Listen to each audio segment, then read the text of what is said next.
జమ్మూ కాశ్మీర్లోని హిమాలయాల్లో హిమలింగాన్ని దర్శించుకునేందుకు 52 రోజుల పాటు సాగే అమర్నాథ్ యాత్ర శివనామ స్మరణల మధ్య ప్రారంభమైంది. బాల్టాల్, నున్వాన్ బేస్ క్యాంపుల నుంచి తొలి యాత్రికుల బృందం పరమేశ్వరుని దర్శనానికి బయలుదేరింది. వరుస ఉగ్రదాడి ఘటనల నేపథ్యంలో ఈ యాత్రకు అధికార యంత్రాంగం పటిష్ట భద్రతా ఏర్పాట్లు చేసింది. దక్షిణ కశ్మీర్ హిమాలయాల్లోని మంచు శివలింగాన్ని దర్శించుకునేందుకు ఏటా సాగే అమర్నాథ్ యాత్ర మొదలైంది. బల్టాల్, నున్వాన్ బేస్ క్యాంపుల నుంచి తొలి బృందాలు బయలుదేరాయి. ఈ తెల్లవారుజామున నున్వాన్, పహల్గాంతో పాటు బల్టాల్ ప్రాంతాల నుంచి 4603 మందితో కూడిన యాత్రికుల బృందాలు అమర్నాథుని దర్శనానికి బయలుదేరినట్లు అధికారులు ప్రకటించారు.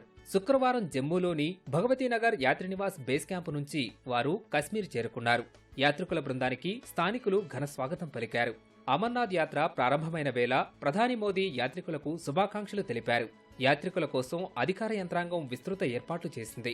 125 సామూహిక వంటశాలలతో పాటు 17 విడిది కేంద్రాలను ఏర్పాటు చేశారు. 6000 మంది వాలంటీర్లు సేవలందిస్తున్నట్లు అధికారులు తెలిపారు.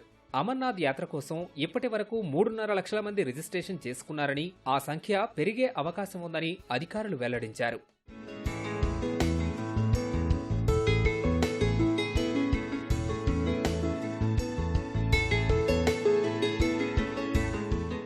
ఇవాల్టి నుంచి ప్రారంభమైన అమర్నాథ్ యాత్ర 52 రోజుల పాటు కొనసాగి ఆగస్టు 3న ముగుస్తుంది. అమర్నాథ్ గుహలో భోలేనాథుడు మంచులింగ రూపంలో దర్శనమిస్తాడు. హిమలింగం అయినందున బాబా బార్ఫానీ అని కూడా పిలుస్తారు. గందర్బల్ జిల్లాలో అమర్నాథ్ పర్వతంపై సముద్ర మట్టానికి 17,000 అడుగులకు పైగా ఎత్తులో హిమలింగం ఉండే గుహ ఉంటుంది.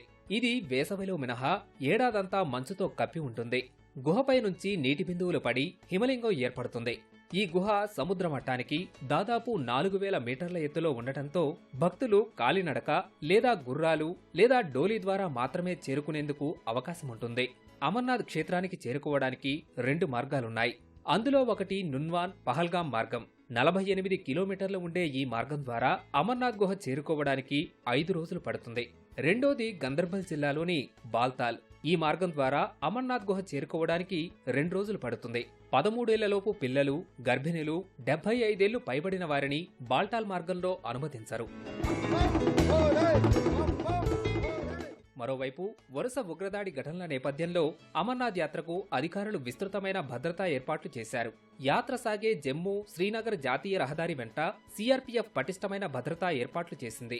రహదారి వెంట ముళ్ల కంచెల్ని ఏర్పాటు చేయడంతో పాటు అనుమానాస్పద వ్యక్తుల కదలికల్ని గుర్తించేందుకు అత్యాధునిక సాంకేతిక పరిజ్ఞానాన్ని వినియోగిస్తున్నారు. దల్వాస్, చస్మాతో పాటు ఇతర కూడళ్లలో సీసీటీవీ కెమెరాలు అమర్చారు.